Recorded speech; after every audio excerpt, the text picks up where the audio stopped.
So what's going to happen to the Yokohama Lumang? Damn, going straight for the jugular, huh? Well, obviously, Mabuchi's ruined everything. The Great Wall is full of holes now. If the Omi decide to invade, it'll crumble. Is there any hope? I don't know. But if we don't patch up the wall, it's all over.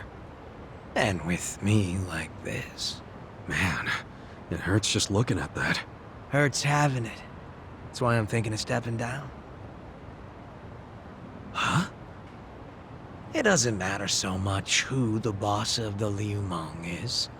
In the end, the only thing that really matters is whether my men have a place to call home. You get it? Yeah. I know the Lumang origin story. Ah. Then you know why we formed in the first place. I don't know if I can keep us going anymore. I was never that great at it. Not like my father. But who's the next leader gonna be if you step down? I have someone in mind. Someone who's tough, bold. Friend of yours, actually. What? Who? Song Hui-san. Song Hui? You'd give the Lumang to the Komi Jewel? Yeah, I know. Up to now, the two factions have been like oil and water. But the world's changing. Walls are crumbling. If we don't start banding together, none of us will survive. Not everyone will accept the merger, of course. I'm sure we'll lose members. But that hasn't changed the overall situation for the Eugene 3. It's join or die. Yeah. I think I see what you're saying. Do you? You figure Song Hui will keep the Lumang from going extinct. Meanwhile, the Komi Jewel get a new home. So both your people and her people will be better off. Everyone's a big, happy family. Well, you don't have to put it like that exactly. Soft sweetheart terms and shit. Yeah, I do. You're a good guy with a big ol' heart. I kinda figured. Do we really have to do this? I can't be that annoyed with you. The Eugene 3 do owe you a lot. The Seiryu clan's probably singing anthems about you. Yeah, speaking of, I think I'll visit the chairman and see how grateful he really is. Sounds like you plan on making a big request. But I have some idea of how this fake bill ended up in your pocket. There's just something I want to ask him. I think he'll be willing to talk about more secret shit now, don't you think? He should. We all owe you big time. You sure don't hesitate to cash in on favors. Well, give my regards to him when you see him.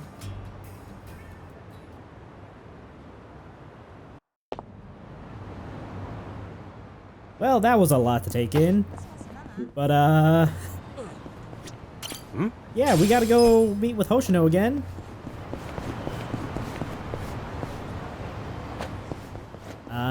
I forget why I was over here in the first place. Oh no, it's just over around the corner. I guess I just want to show that there was a little alleyway there.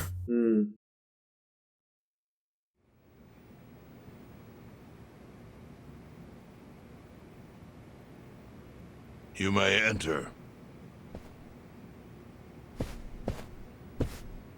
Thank you, Chairman Hoshino. Captain Takabe said it would be okay for us to talk. I heard. And I believe I already know why you've come.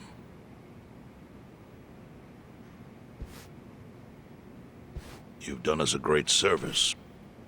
I would not still be leader of this clan if it weren't for you. Does that mean the Seiryu clan's gonna pull through? I can't say for sure yet.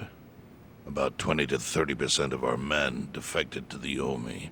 And the ones who stayed are grumbling behind my back. And it's hard to blame them. They just found out the Ijincho standoff was all a sham. Zhao told me he's giving up his position as the leader of the Lumang. Song Hui is going to lead them. Yes, I know. You just know everything, huh? Not everything. But I'll tell you what I do know. Eventually, the Seiryu clan will succumb to the Omi Alliance. What? For people who had nowhere to live outside the gray zones, the Great Wall of Muscle was their only protection. Now it's crumbling. That's a matter of life or death for them. Already rumors are flying into Jincho's political circles. Rumors that Ogikubo's lost his touch. I'm sure Aoki got those whispers going. He never lets a good crisis go to waste. Oh, really? Aoki knows it would destroy the party if it ever revealed their chair, Ogikubo, forged money for years. Now Aoki can easily blackmail Ogikubo and force him to step down. Aoki will become the new party chair. I don't get it. Why does he want to take Ogikubo's place so bad? The party chair manages elections, so in that role, Aoki could nominate anyone he wants. He'll control the ruling party. Therefore, he'll control the nation. The whole country will be under his thumb? Yes. Especially if I'm right about his next move. I think he's gonna try to dissolve Parliament.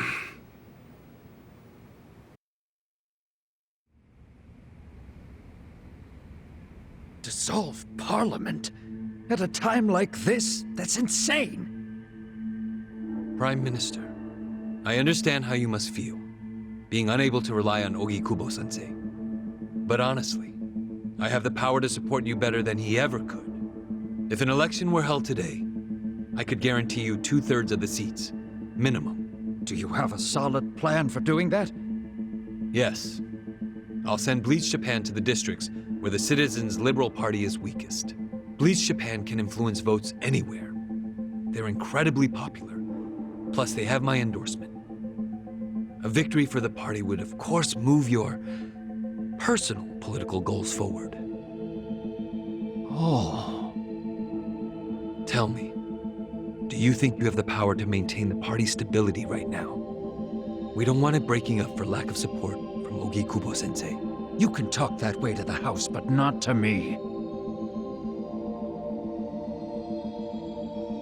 Appoint me to party chair and hold an election. If you don't, I'll be forced to make public the nature of Ogikubo-sensei's crimes. That would mean the end of not only your administration, but the party itself. But there's no precedent for someone serving as both governor and party chair. Besides, you're much too young. If age is what you want, start digging for some old fossil who can stop me. That is, if you think you can find one. Anyone in particular come to mind?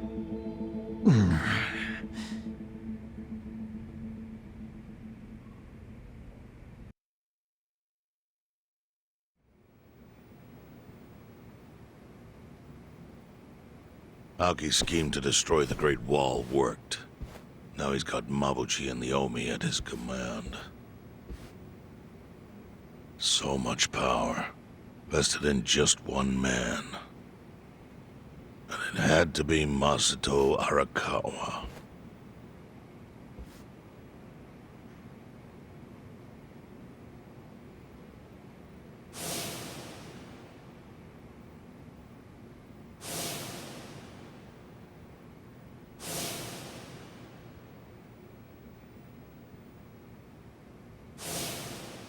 Kasuga, I know you never intended to be at the center of all this. It was pure coincidence that you were there when the soap landowner died. Wouldn't you agree? Yep. Lucky me. But one thing I don't believe is a coincidence is that you ended up in Ijincho. Huh? What do you mean? Do you still have that fake bill?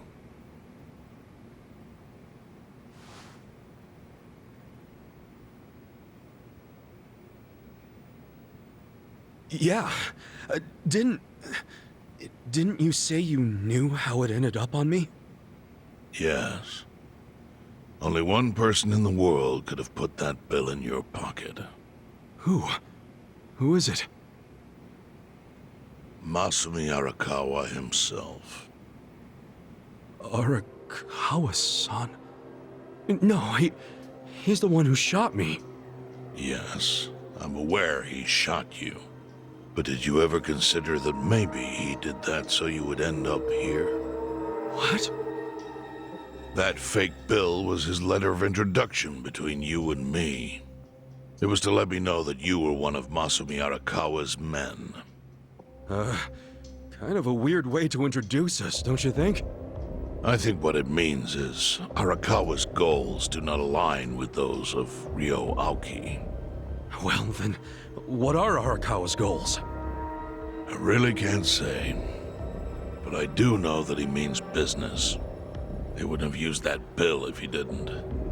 Chairman, how exactly do you know Arakawa-san?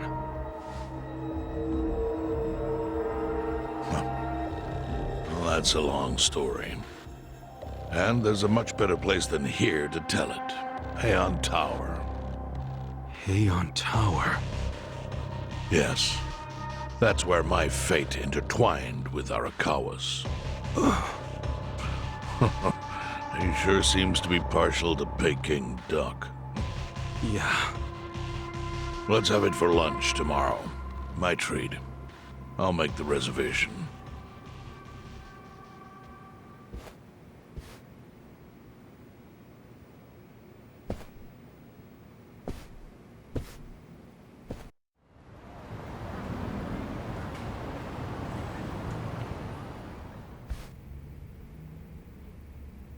I like how you jump immediately to controls the world. As if countries like China and the US would just bow down. If he had his way, I'm sure they would. Listen. Anyway, we got a lunch date with Chairman Hoshino, but, you know, it's a little early for lunch, so, let's see what Namba's got to say for us. Time for a dance-off. That's what we're gonna do, right? Hell yeah. Alright. Okay. Let me go take a look at the records I got. I think I bought Friday Night. All we need.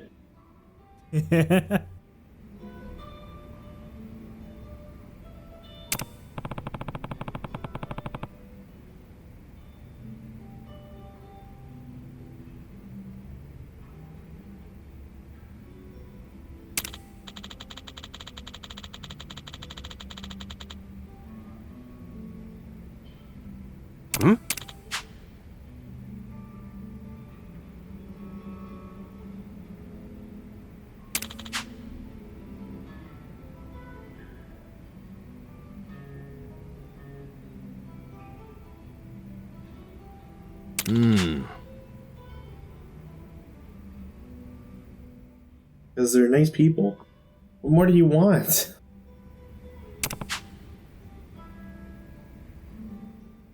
But let's consider, how did this dying man end up all the way in the Ijincho homeless camp? And maybe he was passing by.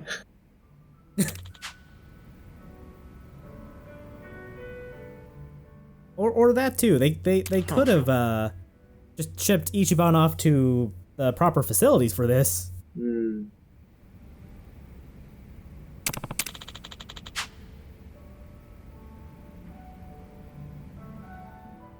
I mean, it could be as simple as he was paid to. Even so, that sounds like a lead we should probably go chase down. Go.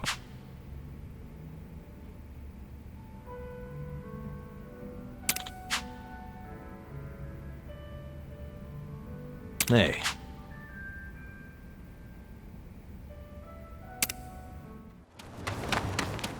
All right, let's do as he says.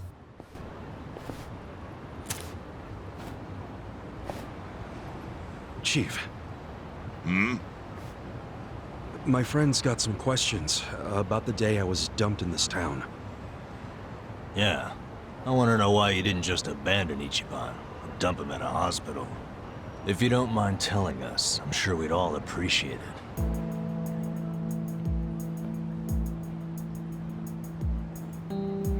I see.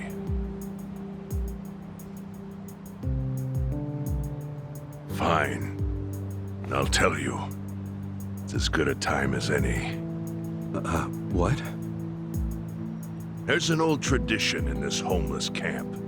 A responsibility passed down through the chiefs for many years. What responsibility? On occasion, when we're asked, we dispose of bodies. What? Bodies? Yeah. There's a Yakuza family from Kamurocho who pays us to do it. They're called Arakawa. Arakawa? Seriously? They, was this going on while they were still Tojo? I don't know every detail, but yes. The arrangement existed at that time. It existed before I started living here. We've dealt with all kinds of bodies, whether they've been shot, stabbed, beaten, no matter how nasty. We dug holes and buried them under garbage. Who knows how many are there now?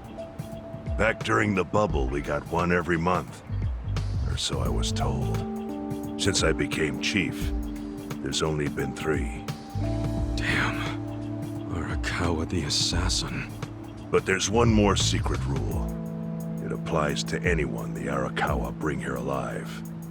A secret within the secret. Great. What happens if they bring someone alive? We're supposed to give the person medical aid, then let them go free, while pretending they're dead. What's up with that? In the criminal underworld, there's always people wanting to fake their own death. Gamblers, guys on the run, anyone who's afraid someone will hurt them. They send people like that here, and we honor the secret agreement. I think it might actually be a service the Arakawa family provides, but obviously they don't advertise it.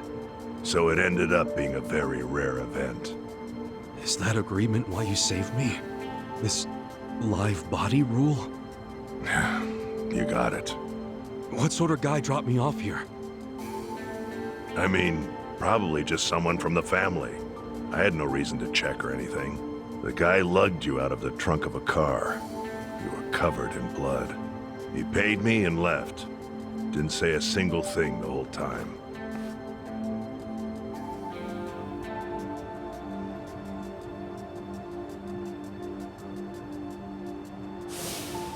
I'm sorry, Ichi. You have to die. I'm counting on you, Ichi. Huh? What the? After Arakawa-san shot me, I think he said something. I think it was, I'm counting on you, Ichi. What would that even mean? No clue. But the more I think about it, the more I'm sure he said that. Look, Ichiban.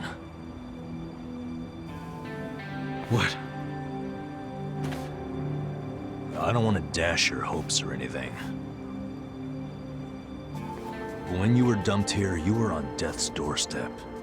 You were only alive because everything I did went exactly the way we needed it to. But it could have easily gone a different way. I know you want to trust Arakawa, but... I think Arakawa-san had to shoot me. All the other Yakuza at that meeting were watching him. Huh? Never mind. You don't get it. Forget I said anything.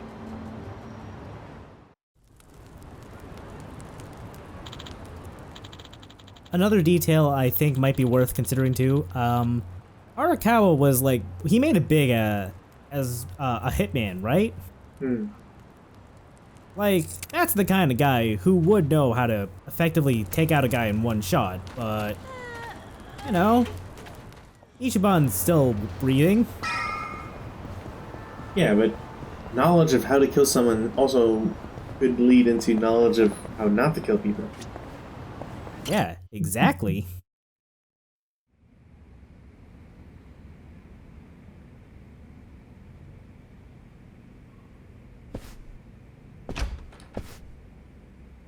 I went ahead and got started.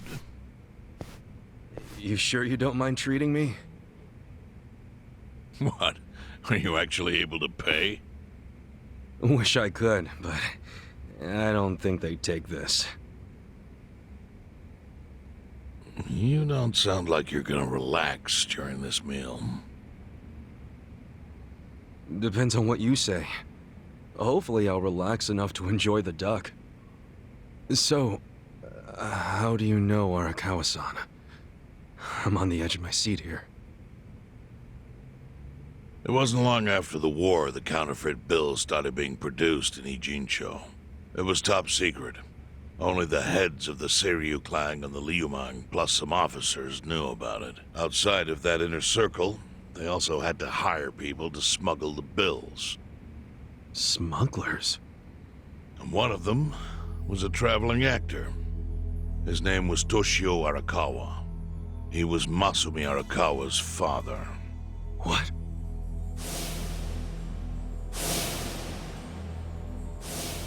One day, he came to us saying he lost an entire suitcase filled with 100 mil in fake yen. No excuse in the world could have saved him. A mistake that grave required the Seiryu clan to make an example out of him for the other smugglers. But remember, only a few people at the top even knew about the counterfeiting. It wasn't a task they could hand to just anybody. So I, being next in line to inherit the clan, was entrusted to carry it out. So did you actually... Yes. I killed Toshio Arakawa, father of Masumi Arakawa, in this very place, 40 years ago. But I had no idea who was in the room with my target. By the time I learned it was his 14-year-old son, it was too late. I had to go through with the hit, knowing this boy would see his father die. To make my guilt even worse, later I found out why Toshio lost the fake bills. His wife and her lover had stolen them. Those two fell into the ocean and disappeared. Their corpses were never even found. So Arakawa-san lost both his parents, one after the other. And his only other friends, the theater troupe, disbanded soon after without their leader. Masumi Arakawa became a drifter, along with a few other actors. They couldn't trust anyone, so what other path was there for them, except becoming Yakuza in Kamurocho?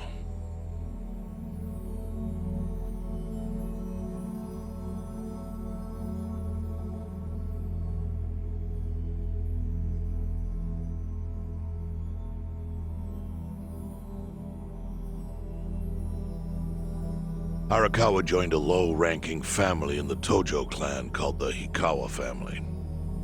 Life wasn't easy for him there. They were the kind of family that took hits without thinking twice. Really? Yes. So they were always in need of ways to dispose of a body. Masumi Arakawa was tapped to help with that, and he was extremely cautious. To do it, he started coming all the way to the homeless camp in Ijincho. Really?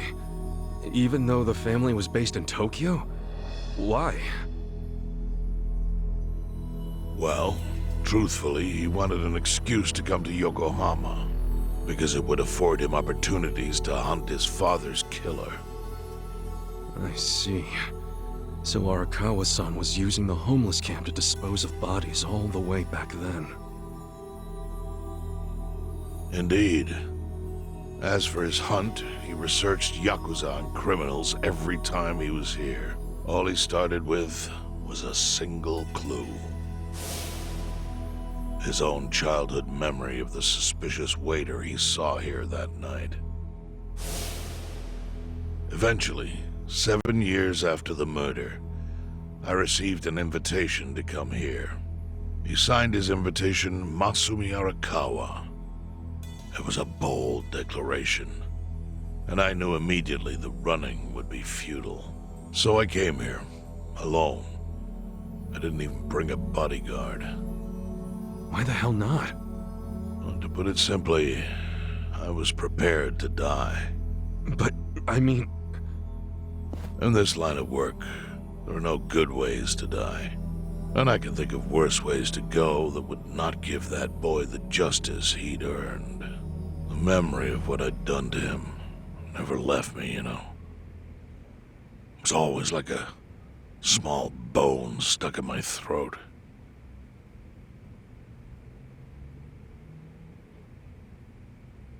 He was sitting right where you are now. Here? Yes. He didn't look a day over 20. But his eyes had that hard, flinty gaze of an old killer. I couldn't help myself. I told him everything. I told him why I killed Toshio Arakawa. I even told him about the secret counterfeiting. I figured I was dead anyway. He had a gun in his hand, and all he had to do was pull the trigger. But he never once interrupted me. When I'd finished, he slowly stood up. I stopped him as he turned to leave. "Didn't you come here for revenge?" I asked. And? What did he say? He said, "If only you had ignored my invitation, then I could have shot you in the back." Then he left. Boss. In 1984, the 10,000 yen bill changed from the face of Prince Shotoku to Yukichi Fukuzawa. By that time, Arakawa had found his own Yakuza family. So I sent him a gift. What was it? A fresh batch of crisp fake bills featuring Yukichi Fukuzawa. They were defective prints with nothing on the back. Not exactly legal tender.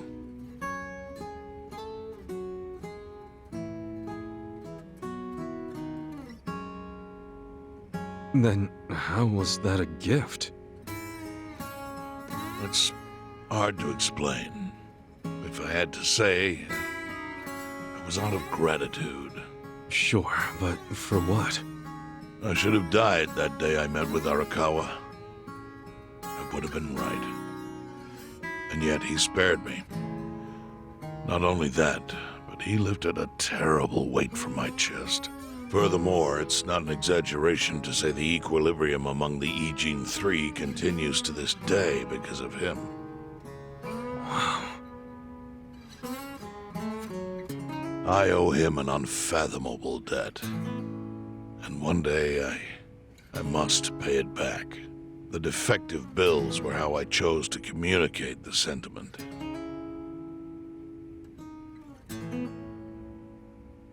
The counterfeiting secret is Ijincho's weakness. And it was only thanks to Arakawa that the Ijin Three could continue to secretly wield that power. But of course, that means if he ever feels like it was a mistake to let me live, he can use the fake bills to unravel everything I've built. The gift wasn't the bills themselves. They were leverage. I actually wrote something on the back to that effect. Neither justice nor mercy should tip the scale. It means that those in power must reward and punish where necessary. I felt it was an appropriate message. I suppose the writing has faded at this point. Whoa.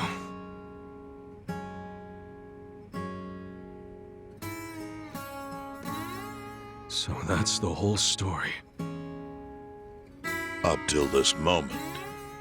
But now I'm sitting across from a man holding one of those fake bills. Which, of course, is a message from Arakawa that only I could understand. The message is, Masumi Arakawa sees you as a beloved family member. Arakawa-san thinks of me as family. He would not have placed that bill in your pocket lightly. Do you see its significance now? After everything I've told you? There is almost no doubt in my mind that Arakawa did not want you killed. So he didn't shoot you out of malice. He shot you so that you would be brought here, be saved by the homeless, and eventually meet up with me. Do you see? That's everything I can tell you. That's plenty. Thank you, Chairman. I see it all now. I always kind of figured. You did? Well, it's your move now. I've only told you what I know, so... It's okay. That's enough. I trust you. Well, I don't hear that often. Yeah, neither do I. Not even from my friends. But those friends are trustworthy to me. And so are you. I believe everything you said. And my faith in Arakawa-san is coming back strong. Kasuga, Yeah? are you a blood relative of Arakawa's? No, it's not like that. I see. Well, he must have been happy to have such loyalty as yours. As proud as any father, I think.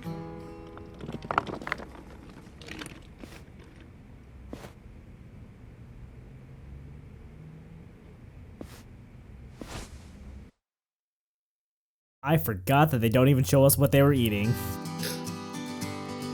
Look, we only had the technology and the money to do the Peking duck scene once.